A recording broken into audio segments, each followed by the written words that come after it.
Victor Gao? Is it true that America doesn't need the Strait of Hormuz at all? Any trust any person could have in him as a person, as a leader, as the President of the United States of America, as the Commander-in-Chief of the U.S. military forces. That is the sad nature of the situation President Trump has brought the United States to. Now, if there is a winner for this war, there is a winner in Netanyahu. The moment the war started, Prime Minister Netanyahu succeeded in pulling the United States, pushing the United States into this war. I don't think President Trump has any idea as to what exactly he wanted to achieve. He wanted to have an unconditional surrender of Iran before the war even started. But that is a goal he can never realistically achieve because Iran will fight to its death and they will not give up. Why? Because if they give up this round, they will lose the 6,000 years of continuous civilization of Iran or Persia. So I think this war is bringing the world the closest to a nuclear war and possibly to the Third World War. So all of us, mankind as a whole, should pause to think about what exactly is going to happen. Because if President Trump escalates, he will not achieve whatever goal he will set for the United States, because it will only push the crisis of energy crisis, financial crisis, and economic crisis to the real breaking moment. And Israel eventually will be a loser, because right now, all this Iron Dome, the David Sling, all the other anti-air defense systems have been completely broken. And they are exposed. Israel will not want Victor Gao. From I just Iran. got some breaking news. We were reporting about existential threats. Yeah, we were reporting to this. Israel on the one hand, to Iran on the other hand, Yeah. and to the prestige and the image of the United States as a superpower on the other hand. I just so think the longer it draws on, the more the closer it will push mankind to the brink of the Third World War and to a nuclear war. So you know, I'm beginning to suspect that Israel will do everything possible to make the war continue. Because if the war were to end today and America were to pull out, it would have huge political consequences on Netanyahu. Russia today reporting sometime back, Hamid Raza, that Israel has killed the man who was the main negotiator who was trying to get talks done at a higher level with J.D. Vance. His name is Karazi. He was a former foreign minister. And Israel, in a targeted strike, has gravely wounded him. Some reports are that he has died. Is this true? Have you heard any such news in Tehran as well about Mr. Karazi? The attack is confirmed, and his wife, unfortunately, has been martyred. But himself has sustained some injuries. My reports and my hearing is that he has survived the assassination attempt. However, I don't think that it was let's say, serious negotiations in place. Based on his background as the former Prime Minister of Iran, during which Iran had good relations with Pakistan, he was actively actually engaged with Pakistan at that time. He has made some connections, apparently, with Pakistan to have the talks, and to actually deliver the messages between Pakistan and Foreign Minister, the Supreme Leader, and the Supreme National Security Council. But we cannot consider it a serious negotiation because the other end of the story, it has not been serious. Neither the position that Pakistan was following, nor the statement that China and Pakistan jointly issued, nor the other side of the story, which is in the United States or Israel, are serious in any ceasefire or something like that. So we can say he was not that important in this procedure. However, as part of giving room to any opportunity, he was one of the figures who could be actually considered in between, and he was helping the way he could.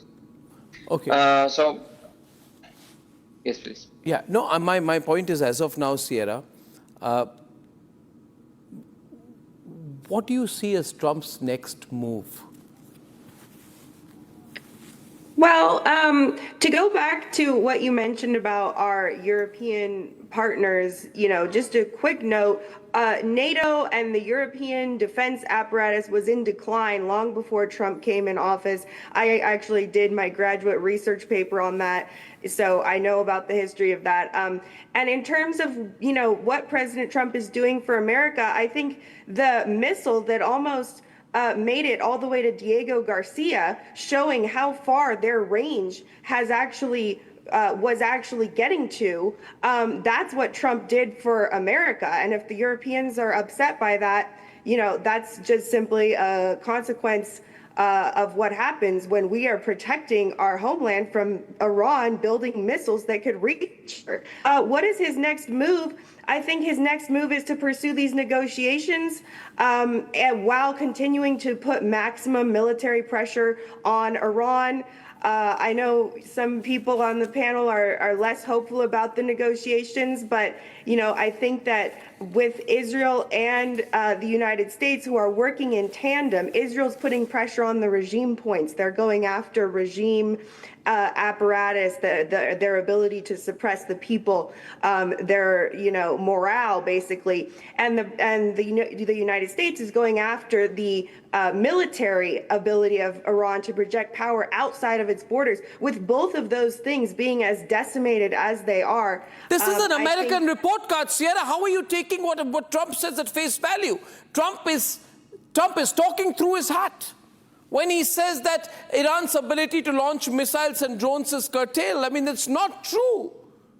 It's not true. You cannot lap it up at face value. A British Maritime Security Agency said their vessel was struck off Qatar. In Lebanon, the Hezbollah said its fighters launched drones and rockets in northern Israel as recently as 2nd of April. Today, with Israel military's home front demands saying air raid sirens are activated across the border. It's not true. This Trump propaganda is not true. The IRGC have confirmed hitting an oil tanker in the Gulf, which belongs to Israel. So these doubts about Iran's military or missile capacity being dramatically curtailed is not true. If it was true, there would be no counterattack by the Iranians. Sierra, you are a geopolitical expert. How do you take this at face value? I don't think that saying that Iran can launch one missile, it means that we haven't decimated them. The points from the Department of War show their capability, their actual missile launches have decreased by 80%, 90% since the war started. And we still have 2 to 3 weeks to go, as President Trump said. So, there's more work to be done, but that was his point. One of his points in his speech last night is that we are really very close to achieving these military objectives because Iran is so decimated. So I think there's a confusion, that people want to say, oh, because Iran is still retaliating, that means that the U.S. wasn't successful. The U.S.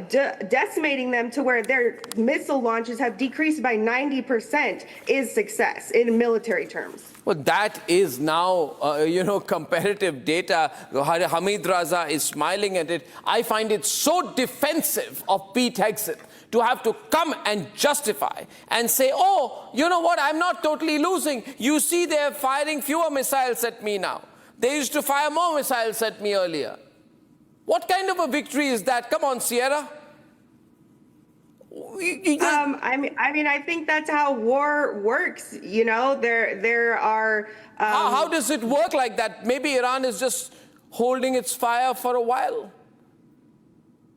Well, I think that the U.S. has very good intelligence in terms of Iran's weapons caches. And, that is part of what Trump also mentioned in his speech last night, is we're clearing all of that out. We're actually going after their factories, their ability to produce weapons to protect the basic argument Pete Hegseth and Trump is making, therefore, General Bakshi, is that the Iranians aren't hitting us as badly as they used to earlier. They were hitting us very badly earlier.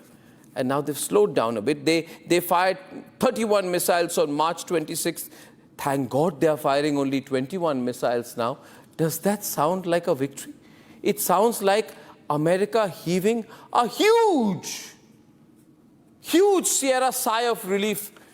Maybe the Iranians are sparing us now. Seems to be the argument that is put out here. I don't know how that is a victory. I don't know how that is a victory at all. Arnab, can I come in? Yeah, please, go for it. Arnab, can I come in?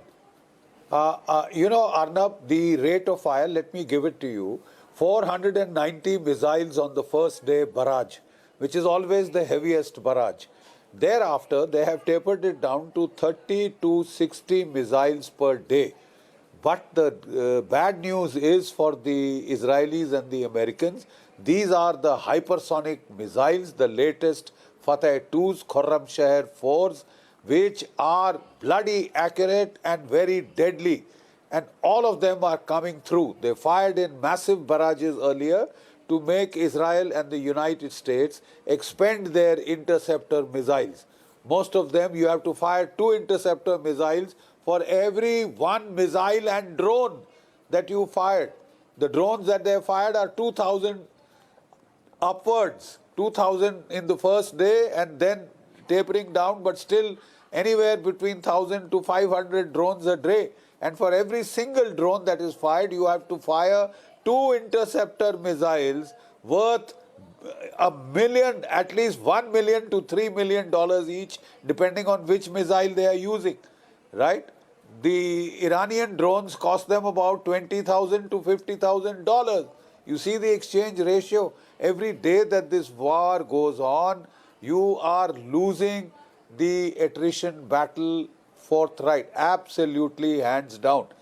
And the missiles are now being guided by not the GPS, which the Americans could spoof earlier, could jam earlier. It is being guided by the Bidyao Chinese satellites, 3 of them mid-altitude, 1 in low Earth orbit, which retransmits the signal. It is so strong that it cannot be suppressed by electronic warfare. You know, their accuracies are of 1 meter within the target. And they have hit crucial targets like Haifa in Iran, they have hit Tel Aviv, they have hit Dimona, they have hit the American air bases, knocked out AWACS, knocked out KC-135 refuelers on the ground. They have knocked out all the major radars.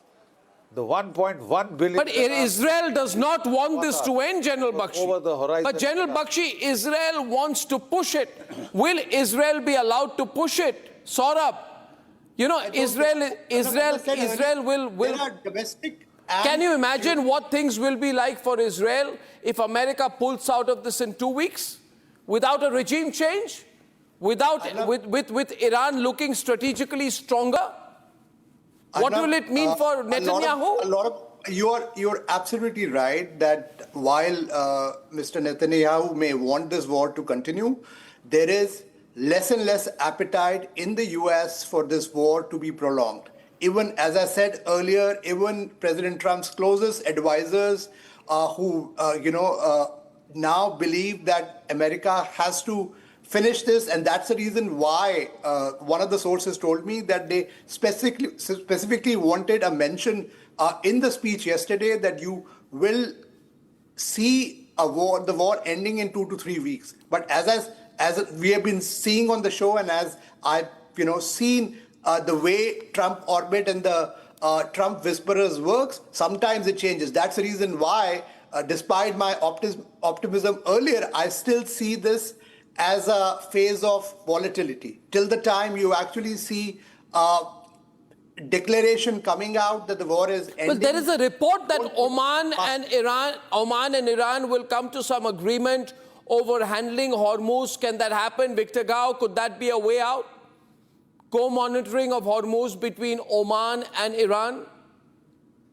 Well, the best way to end the closure of the Strait of Hormuz is for the United States and Israel to stop the war right away. That's the most effective way, and that will lift all the pressure on the rest of mankind. Now, for Israel and for the United States to try to prolong the war or even to station troops on the ground in Iran, it's a recipe for disaster. And that will force President Trump to escalate again and again and again until there will be rebellion inside the United States, and until Israel will be fully exposed without any cover of any anti-missile system left. And that will change the whole dynamics in the Middle East. And I think the longer the war prolongs, the more exposure President Trump will expose in the so-called leadership role of the United States. The Western countries are already rebellion against the United States. And what will happen to NATO afterwards, Chinese should stop after this war underwriting is the war over, as well. no one knows. So we should prepare for a complete change. What did you say about China underwriting the war? In the Middle East. Arnab, I want to tell Mr. Gao that, the Chinese should stop underwriting this war. The fact that you have been providing intelligence coordinates in the Middle East to the Iranian IRGC, your drones are being used by the Iranian, IRGC. So the Chinese should stop this game of underwriting this war. If you do that, I'm sure there will be lasting peace in the Middle East. China will always support justice, and China will always oppose war of aggression and violation of international law. Attacking innocent people in the Middle East. Don't talk about China supporting a regime which has killed so many civilians. I don't and the think, war of aggression. Period. Once again, you come on. Whenever you know that you have been underwriting this war, you may be trying to pretend to play a broker by saying and making those statements. You did that when India and Pakistan's war was happening. You did that. You underwrote that war as well by supporting Pakistan. China underwrites peace. Behind the scenes in the Iran war. Don't get me wrong. And there is empirical evidence to that. China supports peace. China opposes war only of on aggression. paper. Only on paper. Can China's I comment? Burzin responding to Victor. Burzin, go on. China's foreign policy in the Middle East lies in tatters, given the so-called rapprochement between Saudi Arabia and Iran. What of it today? Nothing came of it, and some of us back in 2023 never believed it in the first place. So please do not tell us about China not being part of this. China has exported ammonium perchlorate, which is the component integral to the solid propellant-fueled rockets which are being hurtled into the GCC states. So please do not tell me that China is not involved again. China is providing real-time intelligence data alongside Putin's intelligence on US assets across the region, its 13 bases and installations across the Gulf to the countries. Sino-Saudi trade, Victor, stands at $105.4 billion as of 2024. And mark my words, once the dust settles on this war, the Arabs are not going to forget what double game China has played on this aspect.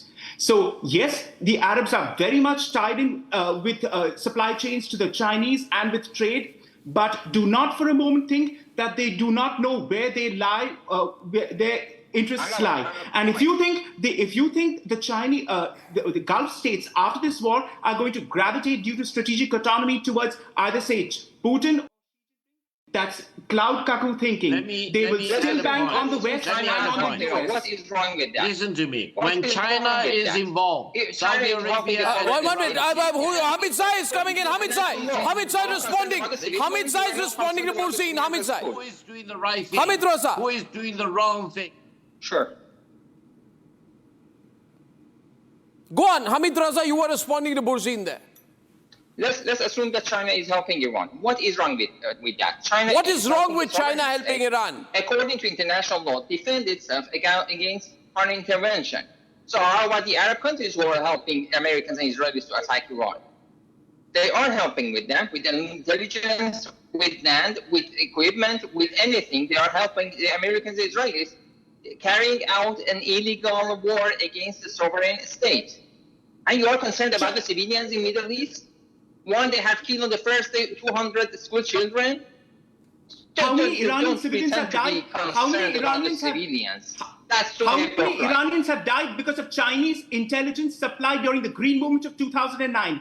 Deep packet information surveillance technology that was provided by China to Ahmadinejad's regime. So what is wrong with Hamid Raza. What is wrong with Chinese helping Iran? Give me international law. What is wrong with that? Iranians die. the Green Movement of 2009, Arnab. Hamid Raza is asking you, show me international law to prove that there is anything illegal in China helping Iran in the way America helps Israel. What happened when Iranians died in 2009 in the riots after the stolen vote election of Green Movement? Beijing has supplied Iranian intelligence with surveillance technology. What happened in Ukraine? Yeah, what happened in Ukraine, says GD Bakshi. GD Bakshi is Provided weapons to Ukraine targeting data to hit Moscow. That is perfectly fine. What happened in Ukraine? About Iran, not Ukraine. The Americans provided intelligence satellite.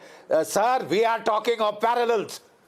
You know, I'm sorry, I refuse to accept the dictum that when America attacks every country, the rest of us are supposed to join like cheerleaders and start demonizing that country and attacking it and ostracizing it. What the hell do you mean? This is not an imperial order. Every country is free to make its own decisions. China is totally free to help Iran.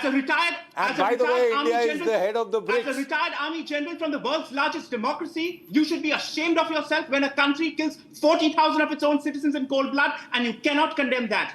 That is what Iran is doing. You cut that crap, all right? You cut that crap. Cut that crap. The Americans have killed 168 little girls. Don't give me that moralistic crap. You haven't even uttered a word of contrition. You've killed little girls, man. You are the ones who should be ashamed of yourself. 168 girls, hell of a military achievement. That's true, Bursin. You said that it was something else, but the Americans admitted that it was their Tomahawk. But I remember you saying that it was friendly fire or something between the Iranians, which it was not. Yes, and it has turned out to be a Tomahawk missile. But America admits it. China and others don't admit it because you hold democracies to a higher standard. Admits one word of contrition? One word that you are sorry about the girls? Are the girls terrorists? I'm talking about What the hell do you mean, man? Don't give us that moral hypocrisy. Nobody's talking about moral hypocrisy during a war. We are talking of Iranian girls being murdered by the Americans. Okay, ladies and gentlemen, I'm calling a close to this part of the debate tonight. It's a hot debate. It's a hot debate. All I'll tell you tonight, when I come back, I'm going to turn away from...